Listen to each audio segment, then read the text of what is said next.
Once again, we're in Psalm chapter 1, and this chapter starts out with blessed is the man. This is the kind of man that is happy, prosperous, to be envied, or the woman. It's the kind of person that everybody wishes they were like, is really what it's talking about.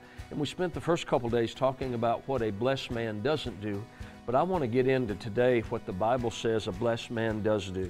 It says in verse 2, it says, he delights in the law of God.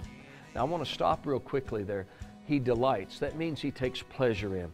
Another way of saying it, if I could look at it, is that he likes God's word. He likes God's commands. He doesn't despise the things that God says. You know, I've came across, maybe if I could say it this way, I found some things maybe I didn't like, but I've learned to like.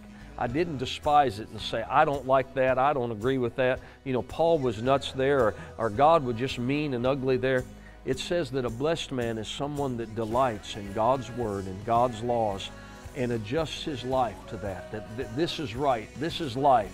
I think in one place David said, thy words, they're life to me. And he said, they're like gold and they're like silver. They're precious. They've been tried. They're wonderful. They're beautiful. So if I could say it this way, a blessed man is not somebody that makes excuses or says, that's not right, I don't agree with that. A blessed man is somebody that loves God's word and that adjusts to God's word. And if there's anything going to be fixed, it's not God's word that it's wrong, it's us that needs to adjust. So a blessed man is someone that delights, treasures, values God's word, God's commands, God's laws, and I'll even go so far as to say this, God's values, what God values, not what our culture values. So if you want to have the blessing of God in your life, you've got to value what God says in His word.